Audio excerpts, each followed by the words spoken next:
Bienvenue dans ce journal du mondial, mais tout d'abord, cette Coupe du Monde ne finit pas d'étonner.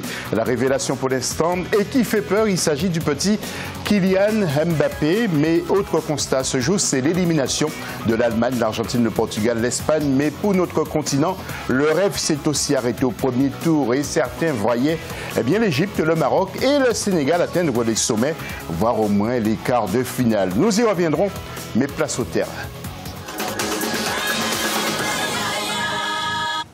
Et voyons les matchs qui se sont joués ce dimanche 1er juillet. Tout d'abord, Espagne-Russie, la Russie qui est en blanc. L'équipe de Ramos et d'Iniesta rentre à la maison après avoir fait match nul dans les temps réglementaires. Ignatjevic d'abord contre son camp à la 11e et Zuba égalisait pour la Russie. La séance des tirs au but a été fatale pour l'Espagne qui rate par l'intermédiaire de Koke et Aspas s'étire précisément et propulse donc la Russie en quart de finale de cette Coupe du Monde. Le deuxième match avec Croatie-Danemark, le Danemark aussi en blanc, l'autre rencontre qui ressemblait à un film de science-fiction, un but partout, vous allez voir dans quelques instants. Et donc au temps réglementaire précisément grâce à Joe Jansen pour le Danemark dès la première minute et ensuite donc l'égalisation de Mandzukic et Schmeichel arrêta donc un pénalty de Mudryk. Tout le monde croyait que les Croates allaient dire adieu à ce mondial, mais sursaut d'orgueil sur les tirs au but, ils concrétisaient 4 frappes contre 2 pour les Danois. Maintenant, place au tableau avec les résultats. Rappel, France-Argentine, 4-3, Uruguay-Portugal, 2-1. France et Uruguay vont jouer ce vendredi. Ce dimanche, donc, Espagne-Russie, avec la qualification de la Russie et celle de la Croatie, qui sont qualifiés pour jouer samedi 7 à 20h. Et lundi, il y avait donc Brésil-Mexique et Belgique-Japon. Et ce mardi, Suède, Suisse et Colombie contre l'Angleterre. L'homme du jour maintenant, il s'agit d'Ola Toivonen. Il n'est pas tout jeune pour un footballeur, 31 ans, mais c'est un cadre important dans cette équipe suédoise. Attaquant et milieu de terrain, 1,91 m, il aurait pu être un défenseur. Toivonen aime voyager. Il a évolué à Malmö, PSV Eindhoven, Rennes, Sunderland et aujourd'hui, il est à Toulouse, en France, évidemment. Si la Suède franchit encore un cap dans ce mondial, il aura joué un rôle important et peut-être faire oublier l'absence de Zlatan Ibrahimovic. Ola Toivonen.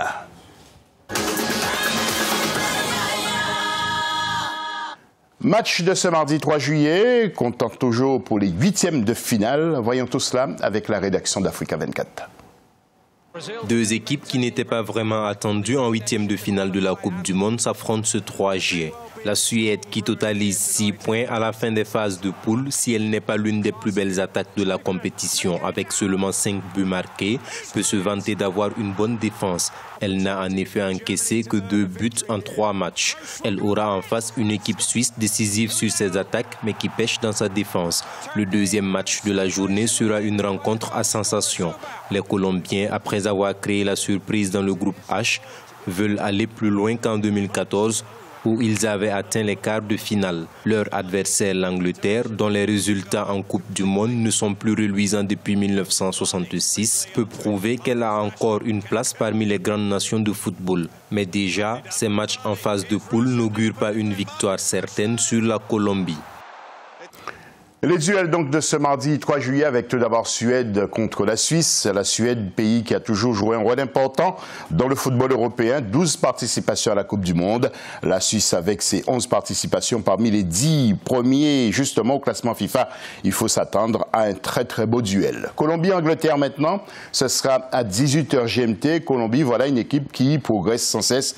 Jeu fluide, ses joueurs présentent un vrai danger au milieu et en attaque. Angleterre, les Anglais font un parcours impeccable jusqu'à présent. Pourront-ils contrarier les Colombiens qui disposent de 3 excellents gardiens? C'est à suivre ce match, bien entendu. Pour vous, amis téléspectateurs, c'est très simple. Vous allez sur nos réseaux sociaux et vous jouez pour le match Suède-Suisse et Colombie-Angleterre, Facebook et Twitter Africa 24 TV. Enfin, pour clore ce journal, nous allons encore voyager à travers l'Afrique et cette fois-ci, nous allons nous arrêter au Malawi, au Mali et au Maroc pour connaître leur histoire avec la Coupe du Monde. Regardez.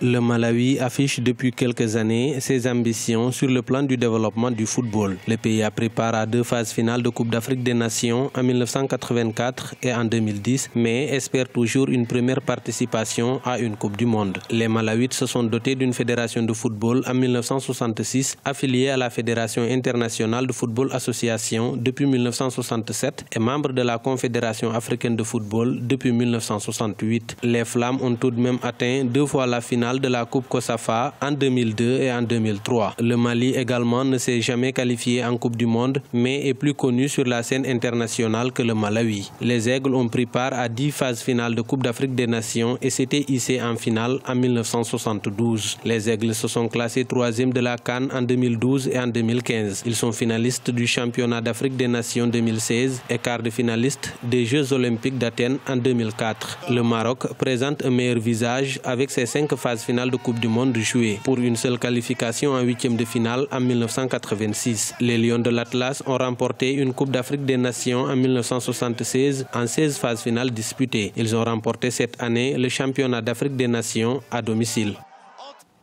C'était Ibrahima Dioumaba. Fin de ce journal. Merci beaucoup de l'avoir suivi. On se retrouve demain pour une nouvelle édition sur le journal du Mondial.